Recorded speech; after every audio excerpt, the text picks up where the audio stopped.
Hey guys, this is Verns, back again with another Supercoach video. This time it's the round 18 review. We put out a 23.72 and went up 32 positions to 824. Honestly, an interesting round. I wasn't too sure what to expect, if I had to be honest. There was some massive scores. Obviously, English comes out with the 172, I think it is, early on in the week. A lot of people VC'd that, so they would have got dividends there. Gorn ends up coming out with a massive 215. Houston with a 176. But then there was so many premiums that really underscored, some really just poor scores from Merritt. Sicily came out with an awful one. It was a real yin-yang week, and I feel like the scores are going to vary quite largely in this round, just for those that managed to miss those lower scores and hit the higher scores. I do think, anyone that probably had, most people would have probably had the English VC that had English, but if anyone's lucky enough to have that with a Gorn or a Houston comboed with it, maybe miss some of these lower scores, they just would have had massive scores for the week. So yeah, look, we'll jump into it, see how we're traveling. Obviously it says 0 trades. I've actually already played around with some trades as to what I want to do. Obviously the late news that came out last week was Tom Green going to be out for at least 3 weeks, but that was as of Thursday, so there's always a chance that, minimum 3 we're thinking, and then probably misses the 4th game. The way it worked with my trades, look, I guess I'll go over that in just a minute. So let's jump into Classic. The way it would have worked with my trade specifically is if I moved Green on, there was really no difference. I could have moved Green on instead of Magic Johnson, but either way, Johnson was playing with a high break even. So if I keep Johnson, he gets a low score. I have less money to upgrade with. Where if I keep Green, his score's not going to fluctuate, and I know what I'm sort of playing with. So unfortunately, I do think, look, as much as we're down the one trade, there's 6 weeks left in the season. It would be even that. 1, 2, 3, 4, 5, 6. Yep, 6 games left. Green's missing a minimum of 2 more games, if not a third. That's almost 50% of the season. This is what we want this trade for. This is what this trade was meant to be for. It was meant to be moving a premium on for another premium. So I do plan on moving Green. Personally, Sarong is in my grasp, but I guess we'll go over that in a bit. We can obviously see how the team went. Plenty of good scores here. I know I did say in my last video, if I didn't get a 135 plus, I wasn't taking it, but I decided to hold the face with the 130 instead of going for Sicily and risking it, which could have been absolutely devastating to my season, considering he put out a 58. Super frustrating too for him to come out and put a 58 out, which was just a bit painful there. For his first debut week, and anyone that hulled him, it just torched them. So a bit unfortunate, but looking at his games on the run home, I think we're honestly in good stint. Obviously comparing the Houston this week, Houston basically got 120 more points to make up 120 points over 6 games. He needs to average 20 more per game to outperform Houston on the run home. Now, that's the worst case scenario, though, and I don't put that out of Sicily's wheelhouse. I think Sicily could definitely be putting out these 130 games that we've seen previously with the ceiling he has. Blank will be back next week. He's got Richmond, who gives up points. Then he's got St. Kilda that gives up points. I think he could have 2 really big weeks. And yeah, Houston has been on fire, but he does have this tendency to put out smaller games too. So I think Sicily could generally bridge that gap. So that's why I don't look at that as that's the worst case scenario, Houston versus Sicily, and I still think Sicily can bring that back, so I really don't mind. Now, what you will notice here is that I actually looped Keys off field and didn't take his 75, meaning I did maximize my points on field, because I even took Fletcher's score. Now, this was a bit of a weird one. Fletcher comes out with the 80. I have the loophole there. That means I don't have to technically... I have 23 players, so on a technical basis, I could have just ran my 23 players and really not worried about Green at the end of the day, but I thought, since I have the loophole, let's run it. Fletcher gets the 80, and that's pretty good, and I'm thinking, man, that could be better than Sheasel or Day, and I actually thought Sinclair would be the worst case scenario. Ended up being Sicily, of course, so I had originally Sinclair on the loop, so I had Sinclair out like this with the emergency on him, but at this time, I had my team, I think, set up like this, and then just before the game, I worked it all out the night before, but just sort of pre-game panic, just before the St. Kilda Gold Coast game starts, I just look at it and, sorry, I think technically it was set up like this. I look at this and I think, oh shit, I can't loophole Sheasel with Sinclair because Constable plays at the same time. And then because of that, I think I might as well just throw Sinclair on field and take the score, because otherwise I just guarantee I don't take this score. So I end up putting him on field to take it, forgetting that the night before I had worked out that if I did just simply loop Sheasel with Dua here, we actually had the loop anyway. So I planned on looping Sinclair, and that would have been the best case scenario. But for some reason, my brain before the game, I took a look and I just sort of panicked. It's one of those things that you're working 5 minutes before the game, you pull out your phone, you see this, and you think, I've just got to, I've made a mistake, and my brain just didn't process that. No, I actually worked this out the night before. I didn't have to touch my team. I could have just left it how it was. It was all okay. So unfortunately, I ended up throwing Sinclair on field, and I had to take E67. I thought in that case, when I realized a little bit later that, I guess I can technically loop Sheasel with Keys. So I moved Sheasel down, had the emergency on Keys. Keys gets the 75, and I think, you know what? I think Sheasel can outscore that. I mean, considering I took Fletcher's 80, which is, kind of funny. I mean, 5 points less, and I was like, nah, let's roll the dice with Sheasel.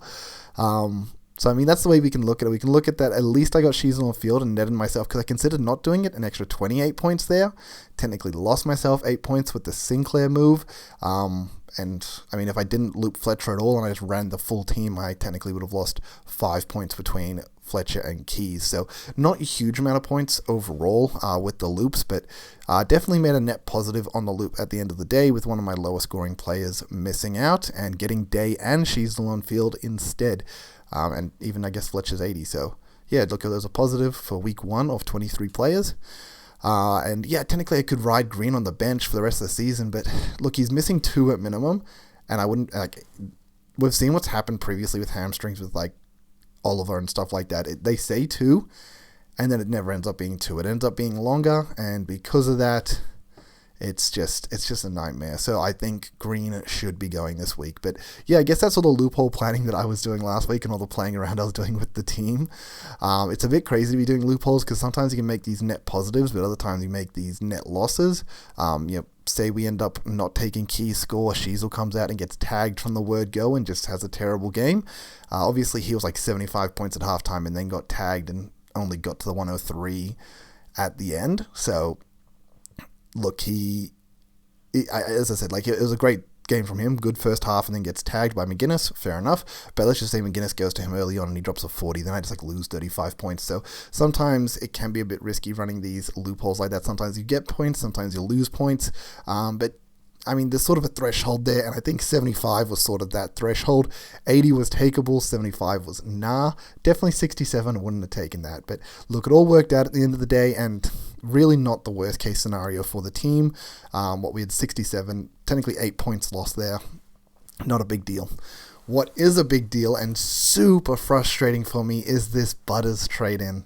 We trade in Butters. He netted us 40 points last week over Marek, and then this week 17. He's netted us about 60 points positive, if not less. He's close to maybe to the 50 mark, between 50 to 60. I could easily bring up the numbers and look at it, but it's not really relevant. Either way, 50 to 60 points, it's not enough. We thought Butters would be outscoring Marek by, at the minimum, 50 to 60 a week.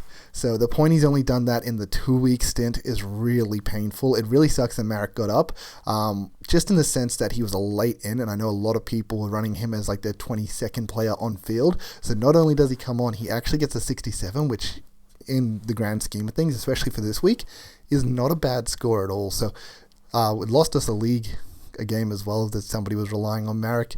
And look, it's just a bit unfortunate that anyone who had Dunkley that was relying on him didn't really get punished that hard. Anyone that traded to Butters honestly got absolutely torched, and it was super painful, which it just really, really sucks. So Butters is very frustrating in that sense. A bit of a waste of a trade in my opinion, and it sort of backfired. I would have much rather kept Dunkley, lost 50 to 60 points, and then had an extra trade up my sleeve and had Dunkley on the run home over Butters, because will Dunkley make up, let's just say, 8 to 10 points a game over Butters? With Butters' current performances, probably. He'll probably smash that out of the park. Probably catch him in 2 games. So very, very frustrating there that has not worked out for us. I guess the other thing to point out here is we mentioned there's a lot of high-scoring players. We are death riding English, so we didn't get that. Obviously, Gorn is very low percentage owned, and same with Houston. We don't have either of those, so we're not punished too hard by that, but I guess the English punished us this week, plus the VC extra 40 points. He just, compare that to people that are running English and they're not running Marshall. Absolutely stomped us this week. They're not running Briggs. Absolutely stomped us again. Like, they're running Marshall, English, 100 points gained, plus the 40 points on their captaincy. Running English, Briggs, even more than 120 plus the 40 points captaincy. So English torched us this week. Yeah, a lot of things are just... I know I'm sort of off tangent here, but I guess I'm just pointing out the main things in my team that really made me think this was an awful, awful week and what hasn't gone right. And I guess we haven't really lost too much ground, which is good. We're still in the top 1,000. But just a bit frustrating in that sense. So I'm not really going to go over player by player, anything that's very noticeable. Obviously, we had Sinclair's low game, which last time happened against Gold Coast, who ended up coming out with a good win there. Merrick got tagged. Neil had a low game, which is unfortunate. The Ruckman, both of them poor games. I mean, Briggs, positive here is Briggs had 13 points at halftime, and I was thinking, that's okay. Briggs has shown he can drop 80 points in a half. He can come back. Ends up dropping like 66 in the second half, which is pretty, considering the situation, pretty good. We'll bloody take that. So he gets to 78, and it's not too detrimental, because if he dropped like a 40, oh my goodness, we would have been punished.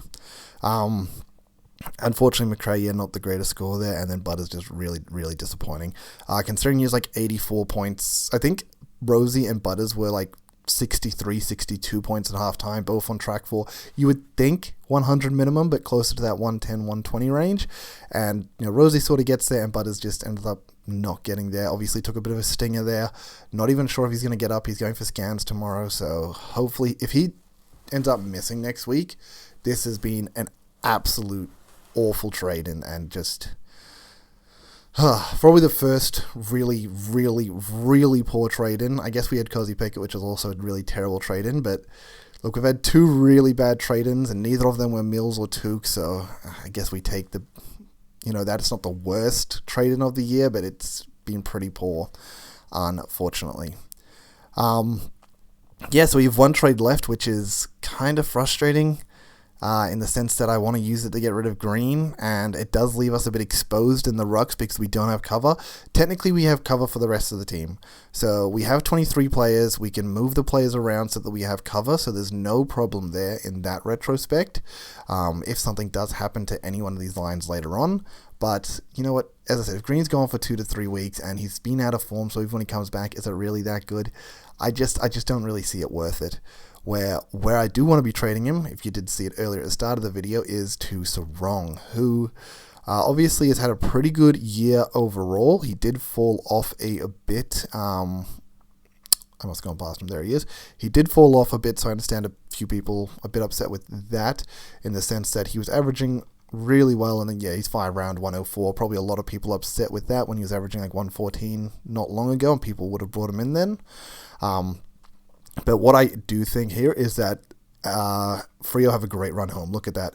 Last 6 games, 4 of them at Optus, which is awesome. They also have West Coast, who he towed up earlier in the season for a 146. He versed Hawks in an okay game. Brisbane, I think, was okay as well, 109, yep. Sydney, he dropped a 120 on them, and then he hasn't... Geelong 135 as well. So 3 of his last 6 opponents he's gone 120 plus on already this season, and he has 4 of his last games at Optus. Like, it just seems like this could be the good run home for Sarong that we need. So I'm honestly looking at bringing Sarong in. I'm hoping the week off helps, because we know he had a bit of an ankle tweak there. So hopefully a week off helps. It means we're out of trades, but hey, 6 weeks left. We have the 23rd player, so we're only really exposed if a ruck goes down. Outside of that, I think this will be a much better team on the run home. I was honestly wanting to get Dunkley back in, but he's so expensive, and with Butters dropping all that cash, Tom Green being as cheap as he is, and me only having 80k in the bank, I can't really... The best player I can go up to is Sarong. He's the best of the bunch that I can get, so that's why I'm going to go for Sarong here. And yeah, hopefully this will get us through. I honestly have faith in it. I like the look of the team, and look, if injuries happen, as I said, I at least have Keys as a premium, She's all day, whoever the 23rd man is at the time, to cover, and then we have Fletcher, who's been pretty good as a rookie.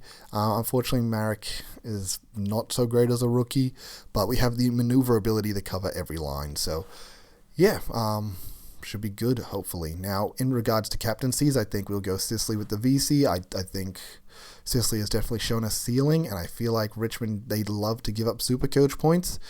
Blank should be back, so Sicily should be able to play that floating interceptor. Plus, they play an early game, so I think Sicily's an easy go-to in this case. And then what that allows us to do is look at a captain later in the week, and I was looking at Dawson. Yep. Wanted to back Dawson in here. He did play against Melbourne earlier in the season. Pretty sure he had a blinder against them. No, it wasn't that he played against Melbourne. It was he played at the MCG. So this is the second time they're playing at the MCG this season. He went 149 against the Pies in a close game. I could see a close game with Melbourne at the MCG, and I could see him honestly showing up for that. So he's going to be my reliable captain option there. Yeah, I think Dawson's honestly a safe captain, and I'm pretty happy with Sicily as a VC. I think he has the ceiling, he has the scope to go at least probably 130 plus, and hopefully have maybe one of these ceiling games. So hopefully that can bounce us back this week, because last 2 weeks haven't been too great, unfortunately, but that's just how it is. I'm pretty happy with how the team is and how the run will be home. Now, how will we structure this team coming home? We can have Keys as the emergency, I believe. So let's put Day as the emergency there. How does this work? West Coast play late, West Coast play early. So that's not really going to work for us.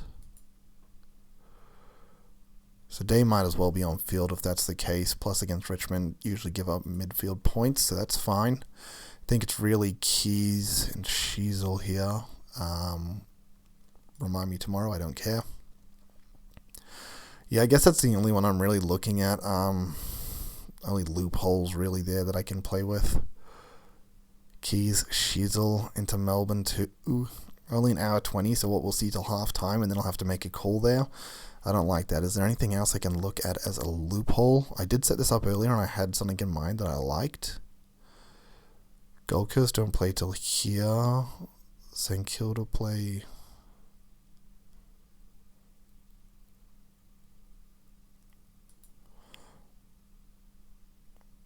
Yeah, I think that's the problem, that West Coast play early, so it stops me from sort of looping Sheasel into the back line. I mean, technically I can just take Keys on field at the end of the day, and then I can loop Sheasel with Day this way. Yeah, that works. So we have Day with the loop. Sheasel into St Kilda, he could do really well though. I think Keys has been more unreliable in my opinion when it comes to a scoring front. Look, worst case scenario, I guess, is if Day's going off... no, it's a very quick game. I'm definitely going to miss that turnover. I think I'd prefer to just do it this way then. Just play it safe. Let's just do Keys into... Oh, that doesn't work either, though, because we can't loop Marek. Can't loop Constable. I'd have to take them if I did it this way. So wait, let's just... If we do it like this... It's not great, but technically I can loop Day and Constable, which isn't the end of the world, I guess. Yeah, I guess Day with Constable, I can do the loophole there, move Sheasel on, Sheasel off. Yeah, that's fine. Enough rambling about that. Yeah. So obviously, guys, comment below. Tell me how your team's going. Tell me how you're traveling. Tell me if you're out of trades yet, because 6 weeks left of absolutely just riding it. Tell me if you had any of those big scores. If you had Gorn in your team, if you ran English with the VC and you had Gorn, that would have been pretty insane. That's actually what I did want to check out. I wanted to see who won this week, because I reckon they've got to have at least 2 of those players in their team at absolute minimum. So the big Sistog has Houston for the 176, 173, and Gorn's 215. He had all 3 to win the week. That's nuts. I mean, has he gone AFK? Because he apparently did this incorrect. Man, wouldn't even be surprised. Overall weight, 47k. I mean, he's completed his team. Oh, I mean, Fogarty down there, but... It looks like he's kind of still playing. It's hard to tell. I generally wouldn't be surprised if this person has checked out and then just happened to win this week while they're checked out. Or they're super casual. They just didn't realize that they had the VC the wrong way around. They missed the Thursday night game and they missed the Bont C. Didn't realize they had it. Wouldn't be surprised. But yeah, 3 of those massive scores in their team. So absolutely nuts there. So yeah, that's pretty uncontestable against. I mean, those scores alone, add them together. I mean, 150 basically looking at 550, 560-ish, around that sort of mark between the 3 of them, which that's insane. That is massive. But yeah, thought I'd just check that out for the fun of it. So yeah, once again, just leave your comments, like, if you subscribe and follow the journey. I love you for it. But yeah, till next time, guys. Peace. Later.